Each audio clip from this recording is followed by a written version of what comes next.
Well, to unpack this further, I'm joined by Ulrich Brueckner in Dresden, Germany. He's a professor of European Studies at Stanford University in Berlin. Good to have you on our programme. So is this the far right's moment? Are they going to do well at the polls, do you think? Well, it certainly is a moment for the far right. And we have seen this. It's basically the beginning of what is the migration crisis in 2015, when a lot of people gathered and expressed their disagreement with what is coming from Berlin. And that was picked up by populist forces that give people a voice who feel underrepresented by what is considered a Western-dominated mainstream party politics that has not really much to do with how people feel in certain parts, especially in Eastern Europe or in East Germany. When we look at the proportions, Saxony has 4 million citizens, Thuringia 2 million, the Federal Republic of Germany is 84. So this is not a tectonic shift or a landslide victory in case Alternative für Deutschland is going to win.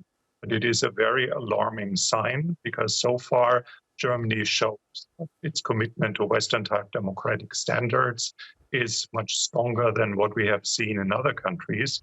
But whether this remains to be seen is an open question. Well, yes, back in 2015, Mutti, as she was popularly known by Germans, she literally opened up her arms and told people to come to Germany. And now we're sort of seeing the effects of that. But, voters turning to populist parties, generally seems to be a protest vote at central government, you could say, failed policy, so on migration. But is this perhaps something more? Is this a turning point in German politics? Well, I don't know if it is really a turning point. And I also don't buy this argument that it is failed politics, because a lot of it is storytelling that is in some ways independent from facts and what's happening on the ground.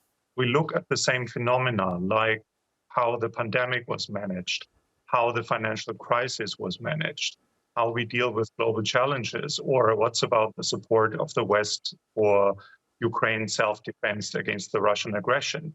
Everything is perceived differently depending on what in certain bubbles is presented as the truth.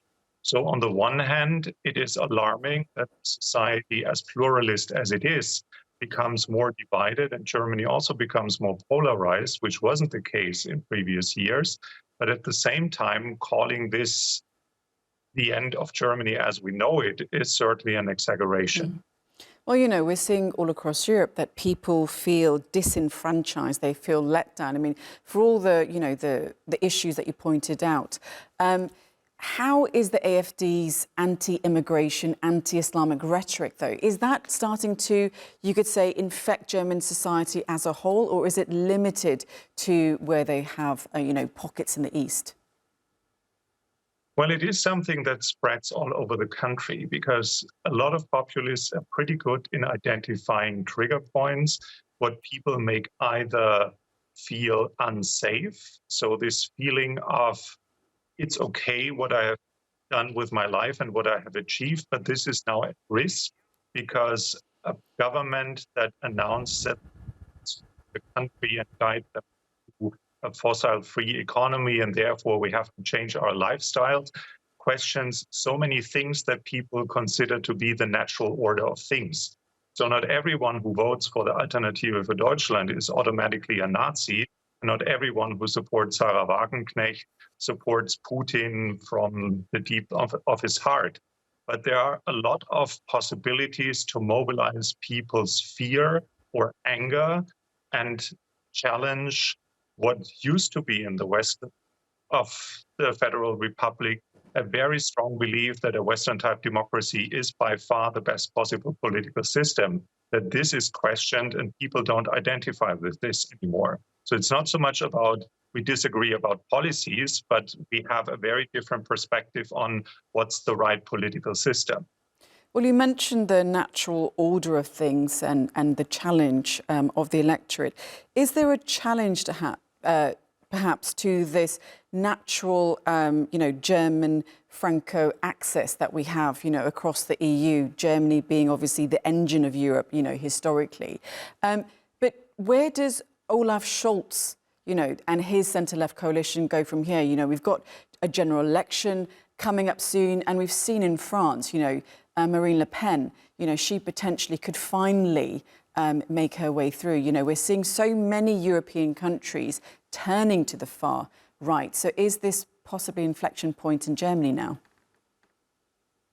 Well, in my generation, people took for granted that there is no alternative to be friends with the United States and friends with the French, and building a common future for Europe as the best possible thing for the location of Germany and its business model as an open economy that exports German goods. A lot of these achievements from European integration is now transformed by populists into this is not a solution, but this is part of the problem. So people don't share the narrative anymore. And a lot of them couldn't care less what Olaf Scholz's position on the European integration project is, or how good the relations with France are, because they are leaning towards something that has little to do with the idea of we are better off if Europe is united under a Western-type democratic market economy, because they question basically everything of that and would go back to something that is romanticized as things have been better in the past, no matter what the past actually means. Well, let's see what these state elections do for the state of German politics then. Fascinating conversation, Ulrich Brueckner. Thank you so much for joining us on the programme. Thanks for having me.